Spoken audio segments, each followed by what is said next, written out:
You know, I gotta say, from everything that I've seen so far with the anime adaptation of JoJo's Part 5 Golden Wind, I've been very, very impressed. Now, as it currently stands, the most recent battle that we've seen is Doppio versus Risotto Nero, whose stand is Metallica, and then Doppio's, of course, is the all-powerful King Crimson. So I have a feeling that we're reaching the end of Golden Wind very soon. My friends tell me there's roughly about 2 months left, so we're getting close to the end. I just wanted to briefly talk about my experience with Golden Wind so far, and just some thoughts that I have.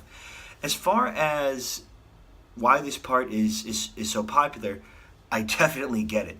They have these crazy awesome stand abilities, Purple Haze with the poison, Sticky Fingers with the zippers, King Crimson with the weird erasing time thing, and then, Golden Experience itself being very powerful with like healing and life and very, very creative. And one thing that I like about all the stands of Part 5 from what I've seen so far is that they're not just like punchy power ones like, Star Platinum or even like Crazy Diamond. Part 5 is really, really good at making the stand users be smart with their abilities.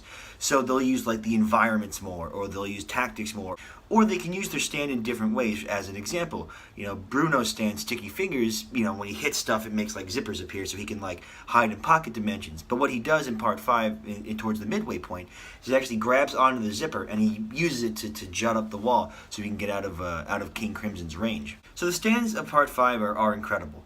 I also really enjoy all the different characters that we see, especially the protagonists. With the other parts of JoJo's, I haven't necessarily loved all of the main characters. Typically, there's like a team.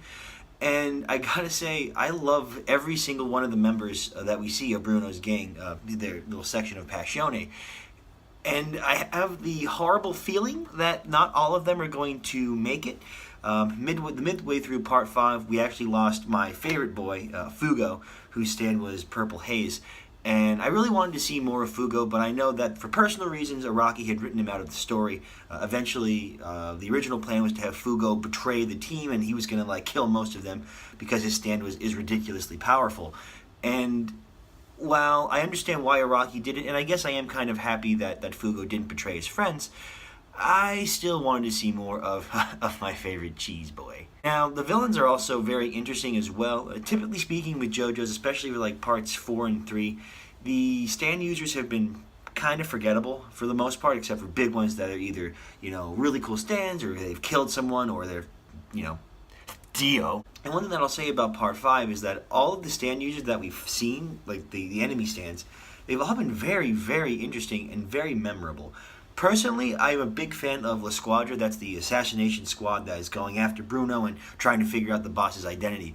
They are a series of very interesting characters, and I kind of wish that, we got to see more of them interact with each other, because I know that the anime series did add a little bit with their personal interactions, and I think that was really cool. But, I always kind of want to see more of like character development. But La Squadra is definitely top tier JoJo villains. One thing I'll say too is that the animation, I think, is the best that we've seen so far from JoJo's Bizarre Adventure. It's very clear, very fluid, and also a little descriptive. Full disclosure: if you're watching the Beach Boys fight or the Metallica fight, yeah, there's some imagery that's like really like that's kind of gross there, but it's still really good. Overall, from what I've experienced with Part 5 so far, I can't quite say if it's my favorite. I really was a fan of Diamond is Unbreakable, and even though I'm not reading JoJo's Bizarre Adventure for Part 6, 7, and 8, and I don't mean to sound biased, but I have a feeling that Part 7 is going to be my absolute favorite. I like the aesthetic, I like the story. From what I've seen, I don't know everything, and I do like the character designs as well. But Part 5 is truly an incredible masterpiece But I will say that Part 5, Golden Wind, is amazing. I think it's one of the best parts that we've seen so far. I kind of like Diamond is Unbreakable, but I'll save my final opinion till we see the end of it. If you haven't watched JoJo's Bizarre Adventure Part 5, I would recommend watching Part 5. It's awesome. You're going to love it. You don't necessarily need to watch the other parts if you just want to skip to Part 5, because it's kind of self-contained in its own story. Maybe if you know who Dio, Jotaro, and Koichi are, but arguably, you really don't need to know who they are to enjoy the full experience that is Golden Wind. Thank you guys so much for watching. This has been another episode of Kirk Talk, and I will see you guys in the next one.